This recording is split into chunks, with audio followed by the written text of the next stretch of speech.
Aqui é Rafael Libânio e agora, para você, uma dupla do desenvolvimento de software, Thiago Farias e Normandes Júnior. Eles são os responsáveis pela AlgaWorks, uma escola online de programação que possui alunos em todo o Brasil e em vários outros países. Deixo você em ótimas mãos e um forte abraço.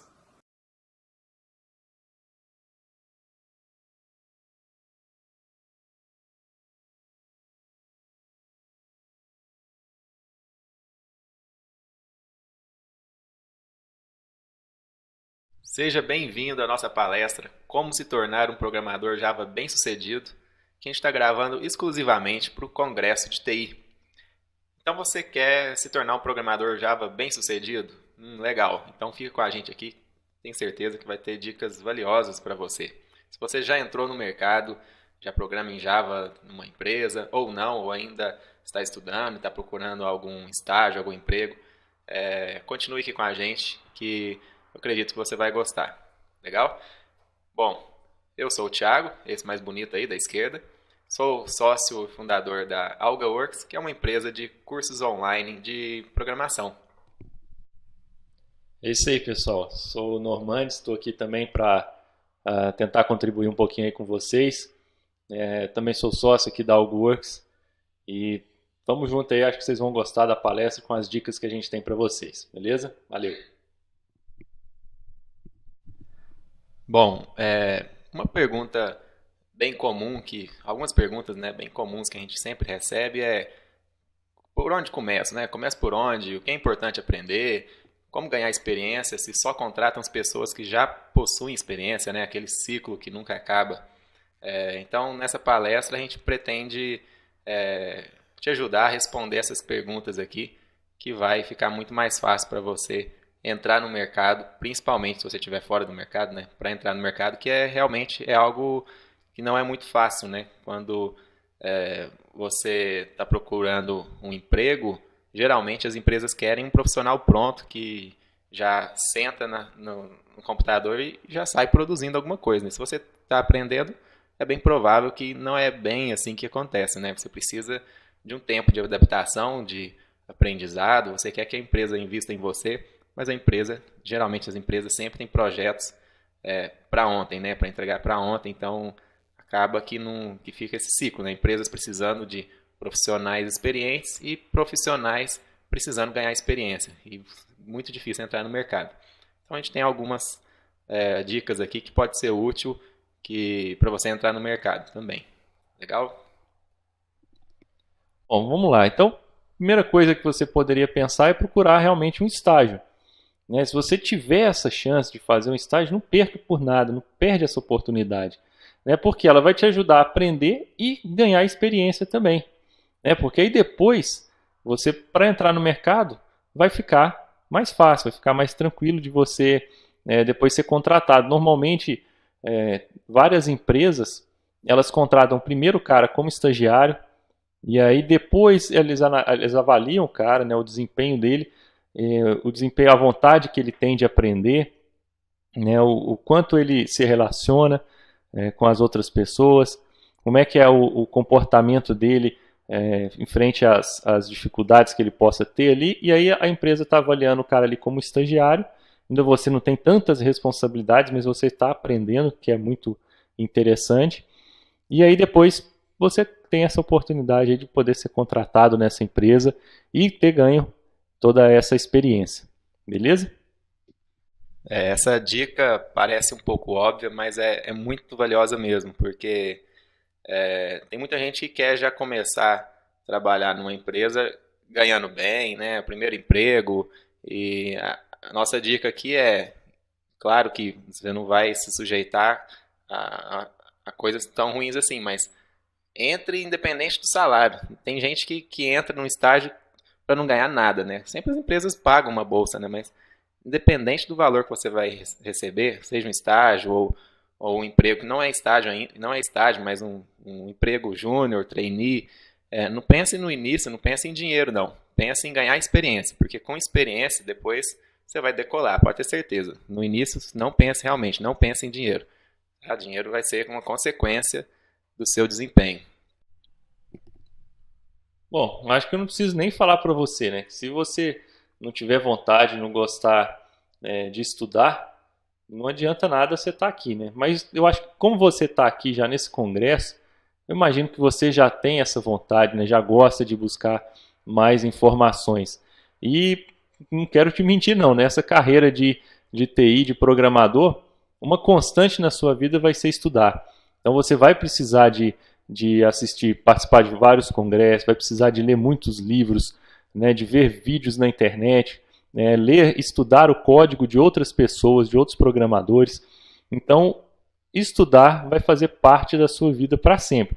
O dia que você falar, pô, não quero mais estudar, significa que você está parando no tempo e a chance de você evoluir, de você ter uma posição melhor dentro da empresa, de você ser mais reconhecido, vai diminuir.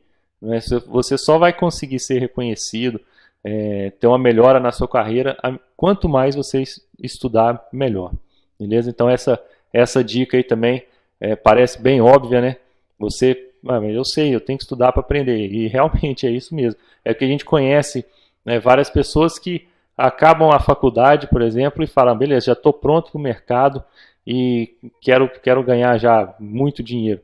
Não é assim que as coisas funcionam, né? Você precisa de se dedicar, precisa de buscar novas técnicas, buscar novos conhecimentos a cada dia, beleza?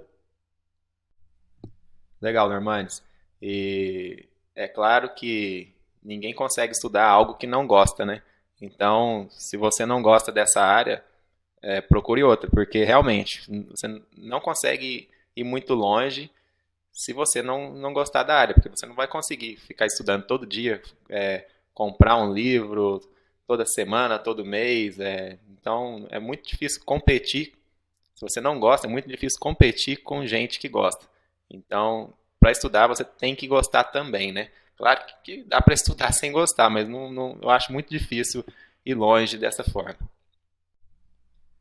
Outra coisa muito importante é você compartilhar o seu conhecimento. Tudo que você aprender nos seus estudos, na sua experiência, nos seus empregos, você não tem que ter medo de compartilhar, não. De estar ajudando o seu concorrente no mercado, né? Porque se for pensar, todo mundo que está no mercado acaba sendo um concorrente nosso. Mas a gente não tem que pensar dessa forma, a gente tem que pensar em um ajudar o outro. Quando você ajuda o próximo, você também está sendo ajudado.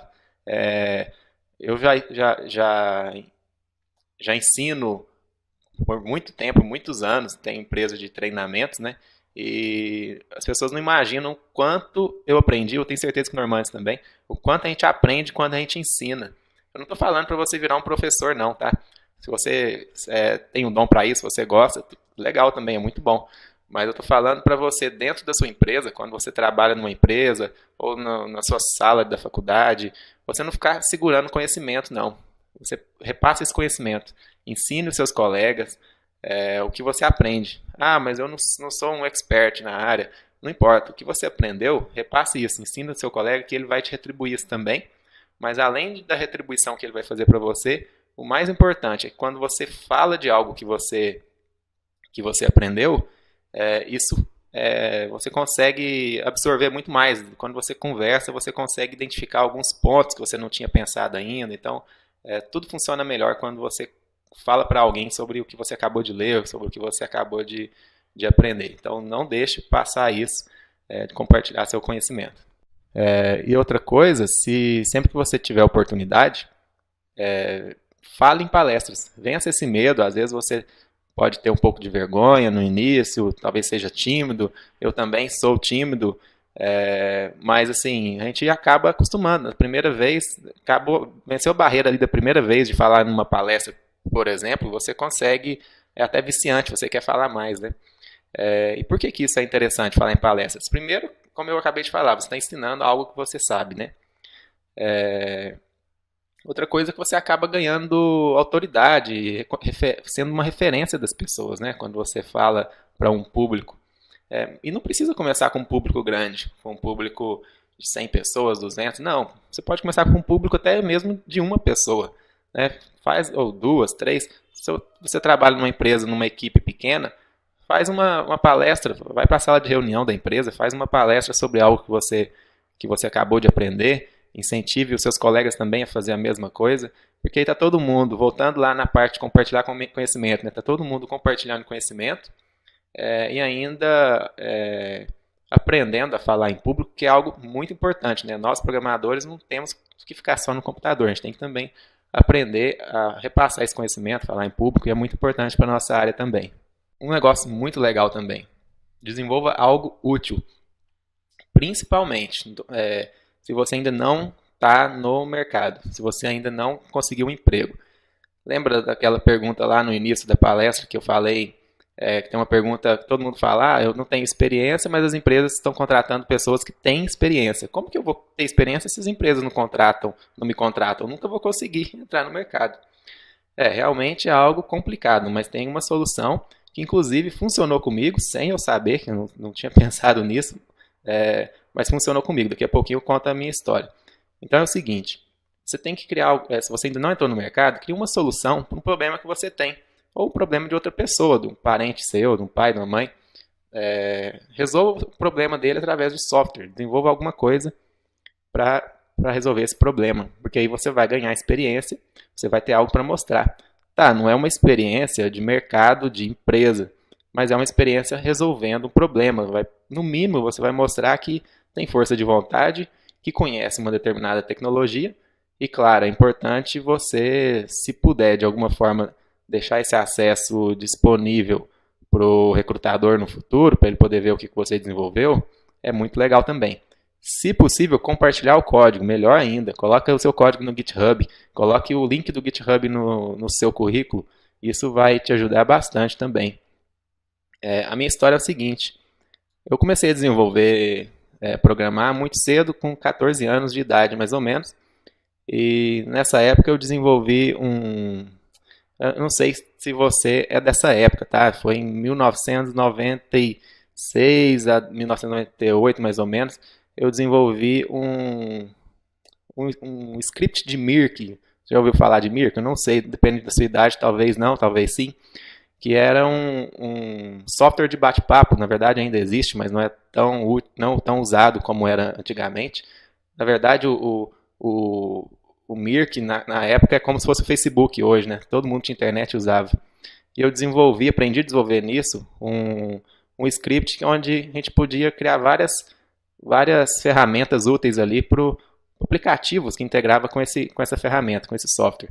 E uma das coisas que eu desenvolvi, dentro de várias coisas legais que eu fiz, uma das coisas foi um jogo de truco que jogava multiplayer, né, até 4 pessoas simultaneamente. Acredito que foi o primeiro jogo de truco online que existiu na internet, foi o que eu desenvolvi. Além disso, tinha um jogo de batalha naval, tinha várias coisinhas interessantes, fez muito sucesso nessa época. Por que eu estou contando isso? Porque tinha uma empresa que estava contratando programador, não tinha nada a ver com o Mirk, com esse software, não tinha nada a ver, mas tinha uma empresa que estava contratando programador na minha cidade, e eu mandei meu currículo, né? No dia da entrevista, eu coloquei no meu currículo, inclusive, que eu fiz era a única experiência que eu tinha, né? Porque eu era muito novo. Eu coloquei que eu desenvolvi esse Mirk script. E durante a entrevista, a pessoa, que era, no caso, o sócio da empresa lá, ele me perguntou, você que desenvolveu o tal script aqui? Ele virou o monitor e me mostrou, eu uso. Olha que legal. O cara que estava me contratando usava o software. Claro que foi uma grande coincidência, na verdade, eu não acredito muito em coincidência não, né? Porque muita gente usava, ele usava isso na internet também, mas assim, isso me ajudou muito a entrar no mercado, né? Isso aí, na verdade, eu nem tinha começado a faculdade ainda e já era um programador de uma empresa graças a esse software que eu desenvolvi. Não estou falando que isso aqui vai te colocar no mercado com um bom salário, não, mas pelo menos vai te dar uma oportunidade, vai abrir uma porta para você entrar em alguma empresa. E aí, daí para frente, se você fez isso é porque você gosta, daí para frente vai só dar certo tudo para você. Bom, vamos lá. O que é importante aprender, né? Então, será que vale a pena você aprender a programar para o Mirk Script hoje? Igual o Thiago contou? Bom, então tem muitas coisas, né, na internet aí de emprego, tem muitas empresas contratando e tem várias vagas abertas, né? Mas poucos profissionais capacitados e disponíveis para essas vagas. Né? Porque às vezes o cara não está sabendo o que estudar. Às vezes ele está estudando alguma coisa que não vai ser útil para a empresa, que está precisando, a maioria das empresas estão precisando hoje. Então, você vai precisar de saber escolher o que estudar. Né? E existem muitas opções, muitas opções. Quanto mais você souber, melhor, é óbvio. Mas precisa saber decidir, você tem que seguir alguns passos, tentar trilhar alguns passos importantes agora, se você não conhece nada ainda, está começando na área de programador, principalmente na área de programador Java, que é o que a gente está querendo focar aqui. Então você vai ter que escolher uma trilha para seguir aí e a gente vai tentar te ajudar aí, beleza? E quanto mais conhecimento uma vaga exige, mais impossível mesmo, é muito difícil encontrar um profissional para aquela vaga.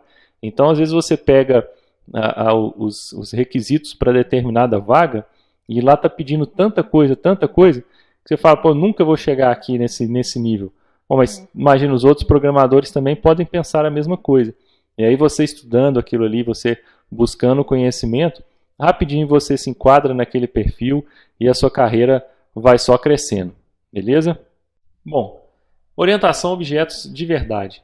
Essa é um dos assuntos aí muito importantes para você aprender de verdade. Não quero dizer assim, eu sei orientação a objeto, eu sei lá criar uma classe, depois dar um new nela e eu crio um objeto. Não é só isso que eu estou falando. Né? Estou querendo dizer o seguinte, é você saber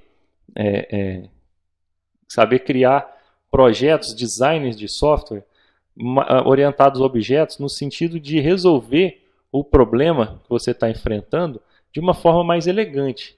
Não é que existe uma orientação a objeto de mentira, não. Se você dá um new numa classe, ela vai criar um objeto, tá certo. Mas será que o jeito de criar esse objeto é o jeito certo? Você dá o new direto ali é o jeito certo?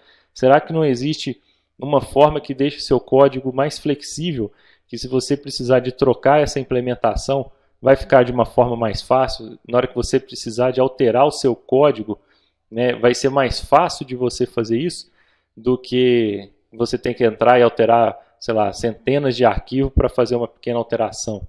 Né? Então, conhecer orientação a objetos de verdade, né, saber todos esses detalhes, polimorfismo, herança, interface, mas não só os conceitos soltos, né? Você precisa saber como aplicá-los, beleza? Você tem que aplicar eles na resolução dos problemas enfrentados no dia a dia das empresas, beleza? Então, essa é uma dica forte aí. Se você já está no mercado, mas sua orientação a objetos é mais ou menos, né, você está programando mais estrutural do que orientação a objetos, então te aconselho a dar uma lida de volta aí nos livros, nas técnicas de orientação a objetos para você conseguir melhorar, conseguir ter mais segurança na hora de programar e deixar o seu código mais elegante, mais fácil de dar manutenção, consequentemente.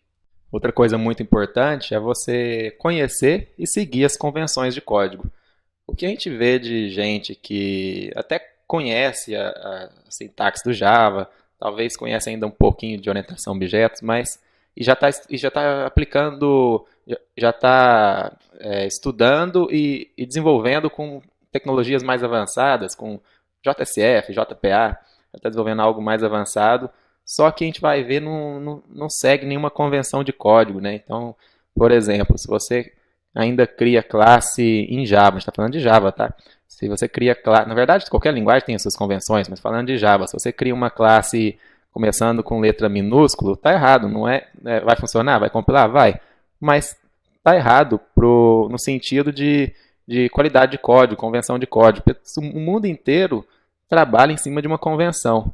E aí, se você não segue uma convenção, né, o padrão, vai ser muito difícil você trabalhar com uma equipe, né? Por exemplo, você passar o seu código para alguém da manutenção, ou você mesmo da manutenção no código de outra pessoa, vai ser muito complicado, porque você não segue essa convenção, né? Então tem várias convenções de nomenclatura, de espaçamentos, né? De quebra de linha, tantas coisas aí de convenção que é importante você seguir. Então não deixe pular isso aí, que realmente o mercado exige isso também. Não é só o código funcionando, é um código funcionando, elegante, usando orientação a objeto, como o Normando já falou, mas também com código bonito, com convenções de código também.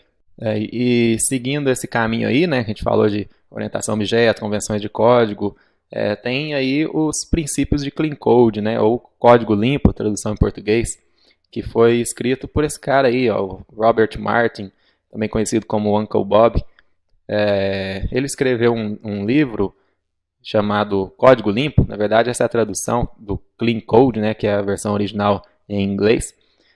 Esse livro aí é altamente recomendado. Eu te recomendo, se você não tem ele ainda, você já programa em Java e não tem esse livro ainda, quando acabar essa palestra aqui, corre numa livraria ou compra na internet. É muito, muito, muito bom esse livro. Muito importante para você ter um código de qualidade, tá? Então, assim, esse livro aí eu tenho certeza que esse livro aí vai mudar pelo menos um pouco o seu pensamento de qualidade de código, né? Para você ter uma ideia, fala até de comentários, quando você deve comentar, quando você não deve comentar código. Então é algo de muito valor mesmo. Esse livro vale a pena demais para você escrever um código limpo, tá?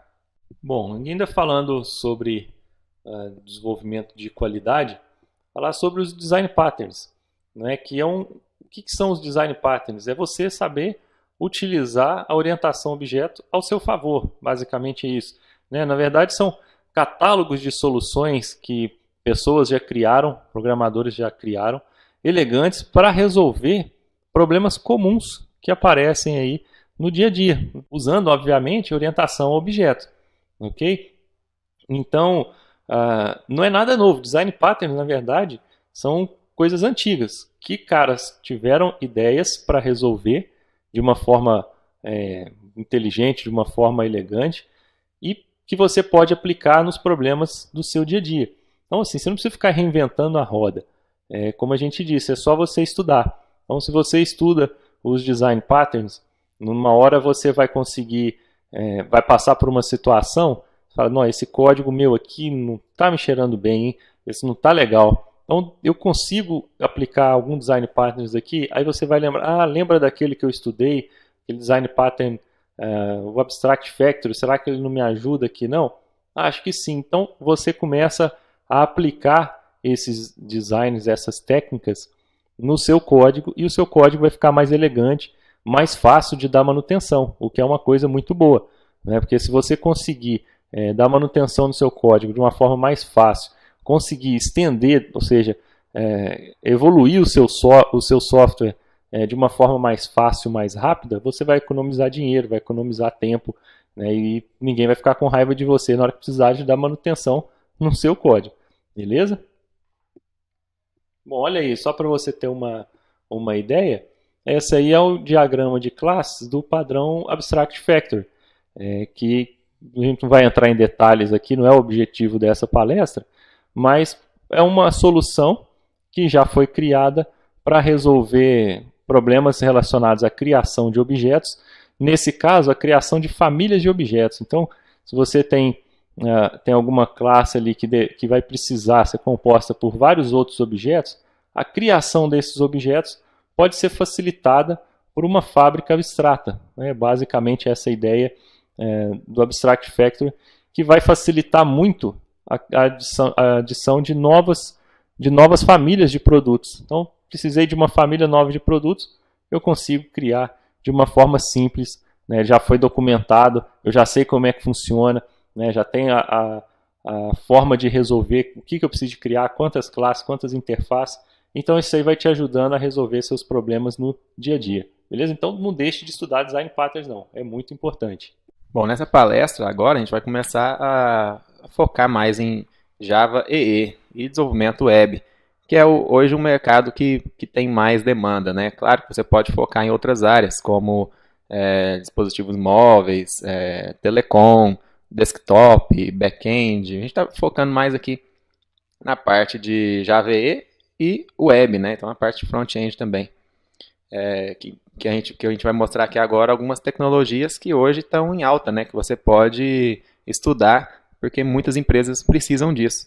Claro que isso daqui 3 anos, 5 anos, provavelmente vai ter mudado alguma coisa, né? Mas hoje isso a gente vê que está muito em alta mesmo. A gente vai falar um pouquinho então de JSF, Prime Faces, CDI, JPI Hibernate, EJB e Web Services. São coisas que, se você aprender isso aí, fica muito mais fácil você encontrar oportunidade e você desenvolver sistemas do início ao fim, né?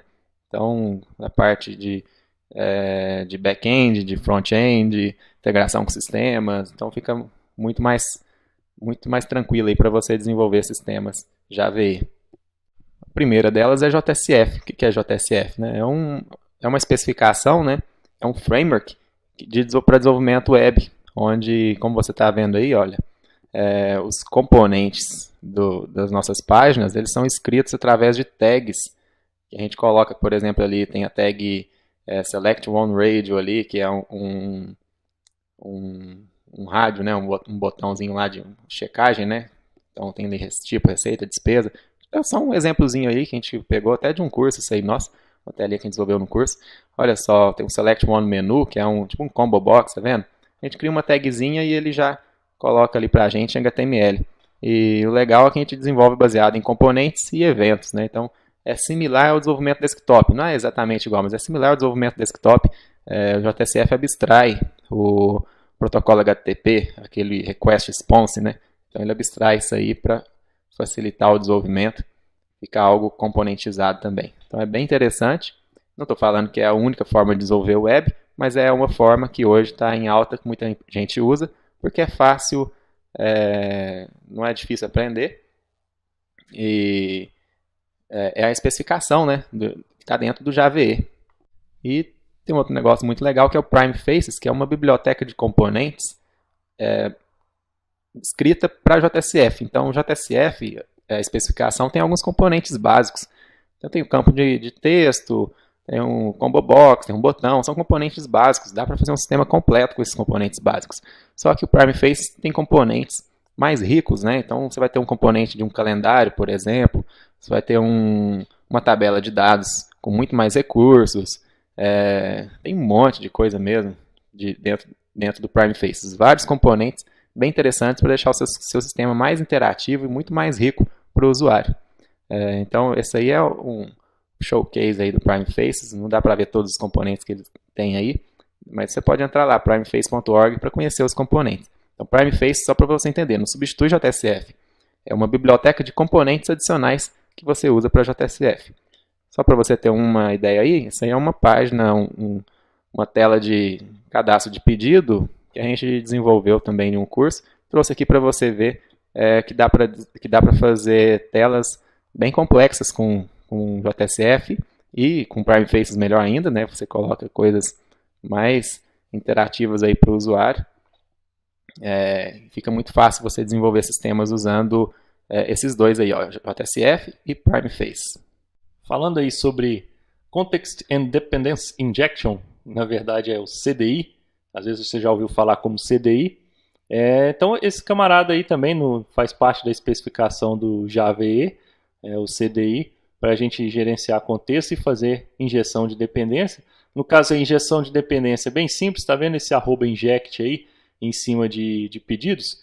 Então, o que esse cara vai fazer para a gente é colocar o objeto aí para a gente. Eu não preciso de nenhum momento instanciar esse pedidos. Ele vai criar essa instância para mim dentro do Java EE, lá dentro do framework, e vai injetar para mim esse objeto aí já pronto, com tudo que ele precisa. Eu não preciso ficar me preocupando em instanciar e colocar o objeto aí dentro. Não, mas para que isso serve? Que isso é legal? Existem vários motivos. Um deles seria você poder substituir esses pedidos aí. Se for uma interface, por exemplo, você consegue substituir a implementação sem precisar de mexer nada nessa classe. Concorda? Se eu não estou criando o objeto aí de pedidos dentro dessa classe, se eu precisar de trocar ela, vai ser muito fácil. Eu não preciso nem entrar nada aí dentro dessa classe para fazer alteração e já vai estar tudo funcionando sem nenhum problema. Eu posso utilizar esse pedidos que vai continuar funcionando com outra implementação também. Falando dos EJBs, Enterprise Java Beans, também imagino que você já deve ter ouvido falar. Para a gente utilizar ele, a gente vai precisar ali de um container EJB, por isso que tem essa figurinha. Então você poderia utilizar aí junto com O Glassfish, por exemplo, é um cara que é um container EJB e você poderia utilizar ele. Mas para que ele serve? Ele também serve para várias coisas aí.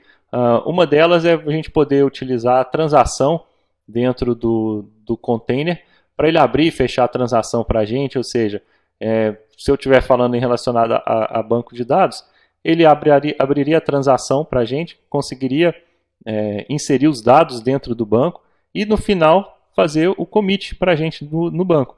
Se deu alguma coisa errada, ele consegue fazer o rollback também. Ele vai gerenciar essa transação, falar, vamos dar o rollback nessa transação e a gente vai conseguir voltar ao que a gente tinha feito. Então ele atua ali numa camada servindo outras partes acima, como por exemplo, ele vai conseguir servir um servlet, uma página qualquer, por exemplo, um manage bin de uma aplicação JSF, ele vai conseguir fornecer serviços para esse manage bin. Ele também pode ser utilizado, inclusive, em aplicações desktop. Então, se você criar uma aplicação Swing, por exemplo, aí, e quer usar um serviço EJB remoto, você consegue fazer isso, ou seja, de uma máquina você consegue chamar outra utilizando os EJBs também. Bom, o Web Services também é uma coisa que está muito na moda aí, né, que são os serviços na internet. Como assim? Não só internet, pode ser intranet também dentro da empresa. Mas a ideia é o seguinte, você tem ali um servidor, está do lado direito aí, você tem um servidor que ele tem alguns serviços disponíveis para serem chamados. Por quem? Pelos clientes, está ali do lado esquerdo. Quem são esses clientes? Então, são vários clientes que você pode ter. Você pode ter um smartphone, por exemplo, sendo um cliente. Através da internet ele consegue chegar no servidor e executar algum serviço. Que tipo de serviço? Também tem milhares de serviços que você pode criar. Cada um, só você pensar em alguma coisa que é possível de se oferecer, você consegue transformar em um web service. Sei lá, por exemplo, no site dos Correios, existe um web service, um serviço web que você consegue passar o número de rastreamento, ele te falar onde é que está aquele pacote que você está esperando, dar a descrição. Então, são esses tipos de coisas que você pode criar com web service. Mas não só para a internet, como eu dei o exemplo dos Correios.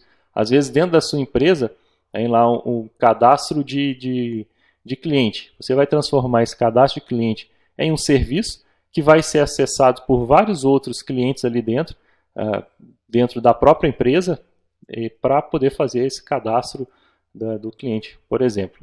Controle de versão é uma coisa extremamente importante você aprender. Talvez você que já está mais avançado fale, não é possível que você está falando isso. Mas você que não conhece controle de versão, ou seja, você que está começando a programar agora, às vezes você está programando sozinho na sua casa, começou assim, às vezes você não conhece o que é controle de versão. Mas controle de versão é uma forma muito boa de você organizar o seu código e você conseguir gerar versões dele. É uma espécie de, uma forma bem grosseira aqui, uma espécie de backup do seu código. Beleza? Você consegue mandar para lá, para o sistema de controle de versão, o seu código, e aí, sei lá, sua máquina estragou, você consegue recuperar. Mas é só para isso que ele serve? Não. Ele serve para mais um monte de coisas. Por exemplo, você está trabalhando num time maior, num time grande, você vai precisar de, sei lá, 10 pessoas trabalhar em cima do mesmo projeto. O controle de versão vai te ajudar a controlar o que cada um está fazendo. Então, eu escrevi um código, eu enviei para o meu servidor de controle de versão, o Thiago, por exemplo, vai conseguir baixar esse código que eu escrevi, alterar alguma coisa, enviar de novo para esse controle de versão, e assim a gente consegue trabalhar em conjunto. A gente consegue colaborar um com o outro, e no mundo inteiro também, isso, se você for trabalhar em algum projeto open source, você vai precisar de utilizar algum controle de versão para obter colaboração de outras pessoas que estão do outro lado do mundo às vezes. Beleza? E como exemplo aí de sistemas de controle de versão, a gente tem o Subversion, o Mercurial, o Git. Né? A gente deixou o Git aí no finalzinho aí, porque o Git é o cara. Né? O Subversion foi muito utilizado há um tempo atrás, e o Git começou a ganhar força de um tempo para cá, e ele hoje, eu acredito que é um dos mais utilizados aí, o sistema de controle de versão. O Mercurial também é um sistema de controle de versão bem interessante. Ele tá, sei lá, paralelo com o Git, ali assim não tá, ele já está acima, um nível acima aí do Subversion no quesito de funcionalidade, de controle que a gente consegue adicionar. Se você não conhece nenhum, quero começar a estudar um desses. Te aconselho altamente a estudar o Git. Eu acho que você vai ganhar mais por ele ser mais utilizado. Acho que vai ser melhor para você escolher o Git aí para começar a estudar. Bom, muita gente confunde Git com GitHub. Na verdade, eu também já confundi isso, Git com GitHub. Git é o software de controle de versão. GitHub é um site, uma plataforma uma rede social de código, vamos falar assim. Então, uma hospedagem de Git. GitHub é um site que tem uma hospedagem de Git, certo? Então, lá no GitHub tem o Git instalado. E por que é como se fosse uma rede social? Porque lá você segue pessoas, você segue programadores. Programadores podem te seguir também, ver o que você está fazendo, claro. Se for open source, né? Se você tiver algum projeto fechado, privado, aí só pessoas daquele time ali que vai ver também. Mas então, tem o GitHub e tem o Bitbucket também, que é ali um concorrente do GitHub, o Bitbucket. Os dois são bons. Para projetos open source, tem gente que gosta de um, tem gente que gosta de outro. Com certeza o GitHub hoje é mais usado, mas tem muita gente que usa o Bitbucket também. Aqui na AlgaWorks a gente usa os dois, GitHub e Bitbucket. Por exemplo, né? Não estou falando que você tem que usar também os dois. A gente usa o GitHub para projetos open source, a gente usa o Bitbucket para projetos fechados, justamente porque o Bitbucket tem um limite maior para projetos fechados, para projetos, quando eu falo fechados, projetos privados, né, que não é open source. Bitbucket tem um limite lá que é pequeno, mas para a gente atende hoje, que eu não lembro quantos projetos são, acho que é até limitado em usuários. Você pode ter a sua conta pessoal e pode ter a conta da sua empresa também. Mas para projetos open source, se você for criar, talvez o GitHub seja melhor por ser mais usado. Então, só para lembrar, GitHub é diferente de Git, tá? Git é software, GitHub é um site de hospedagem de Git. Então, se você quer começar e não quer instalar nada na sua máquina, claro, você tem que instalar o Git, mas não quer preparar um servidor, não quer preparar nada, não quer ter problema com segurança, né? Você tem que ter tudo isso aí. Vai para o GitHub ou para o Bitbucket, com certeza você vai gostar e começa a seguir alguns programadores que você gosta lá para ver o que eles estão fazendo também. Algo também muito importante para estudar, claro, se você estiver trabalhando com web, né, que é o que a gente está falando aqui também, é HTML, CSS e JavaScript, né? Então, sempre que você puder dar uma lida, dar uma estudada sobre isso aí, é muito bom, para você não fazer, hoje, né, você não ficar escrevendo HTML de 1990, né? Então, a gente vê muito programadores, principalmente programadores mais antigos, a gente vê eles escrevendo um código antigo também, não se atualizaram, né? Acho que o HTML não se atualiza. E não é assim, atualiza também. Então, aprenda HTML5, CSS3, JavaScript. O que é aprender JavaScript? É sair no Google e procurar uma biblioteca, copiar e colar no seu código e usar? Não, isso não é saber JavaScript. Não estou falando também para você se tornar um especialista em JavaScript. Se puder, é bom. Mas conhecer a linguagem mesmo, né? Como funciona a linguagem JavaScript vai te ajudar bastante, né? Pelo menos o básico, né? Do JavaScript é importante aprender. Na verdade, isso aí tudo, né? HTML, CSS, JavaScript é muito bom você aprender para desenvolver web, senão seus códigos não vão ficar tão bons assim, talvez, nessa parte. É algo que o mercado hoje está usando bastante, né? Teve um crescimento enorme nos últimos anos e hoje eu acho que quase todas as empresas já abriram os olhos para isso aí, que é agilidade, né? Você deve conhecer os princípios de agilidade e principalmente o porquê da agilidade. Não faça por fazer, não. Descubra o porquê usar agilidade e comece a estudar as técnicas, né? Então existe um manifesto ágil, que eu vou dar uma lida aqui para você, olha só que legal, indivíduos em interação entre eles mais que processos e ferramentas, né? Então, indivíduos em interação entre eles mais que processos e ferramentas. Então, isso é um manifesto que são os valores da agilidade, do manifesto ágil. Então, ou seja, dê mais importância para indivíduos e a interação entre esses indivíduos mais do que os processos e ferramentas, né? Então, seguir burocracia para seguir burocracia é algo totalmente inútil, né? Você vai seguir uma burocracia numa empresa, vai usar uma ferramenta numa empresa, só porque é uma regra, sendo que não agrega valor? Não, então indivíduos e interação entre eles mais que processos e ferramentas, né? Dê valor mais nisso. Não estou falando, eu não, né? Quer dizer, o Manifesto Ágil não está falando que o lado direito não é importante, tá? Muita gente confunde isso. Mas só está dizendo que o lado esquerdo é o mais importante. Software em funcionamento mais que documentação abrangente. Isso aí foi, acho que hoje ainda tem, mas está bem menos. Foi uma polêmica muito grande, principalmente quando o pessoal começou a usar ser ágil, né? Usar ágil nas empresas, achando que essa frase aí estava falando que não precisa de documentação o software. Na verdade, como eu disse, software em funcionamento mais do que documentação abrangente. Não estou falando que não é para fazer documentação, tá? Mas o software funcionando é mais importante que a documentação. Se você gasta 60% do tempo na sua empresa para escrever documentação e 40% para desenvolver software, está errado. Por que está errado? Você está dando mais importância para a documentação do que para o software funcionando. E o que resolve algum problema na empresa não é uma documentação bonita, não, tá? É um software que funciona, não é isso? Então, faça a documentação, mas o software funcionando vem em primeiro lugar. Colaboração com o cliente, mais que negociação de contratos. Então, você colaborar com o cliente é muito mais importante que negociar contrato, né? Porque, na verdade, quem paga o seu salário é o seu cliente. Então, você tem que colaborar. Claro, o cliente tem que colaborar com você também, mas você tem que pensar em sempre colaborar com o cliente, né? De verdade mesmo. Isso não é algo para você seguir porque está escrito. Você tem que sentir que isso realmente é o mais importante. Colaborar com o cliente sempre é mais importante do que negociar os contratos. Responder às mudanças mais que seguir um plano. Claro, a gente tem um plano. Sempre a gente tem um plano, mas você tem que responder às mudanças mais do que seguir um plano. Quer dizer que se eu tenho um plano e eu tenho que colaborar com o meu cliente e ele me pede mudanças, eu tenho que fazer tudo que ele pede?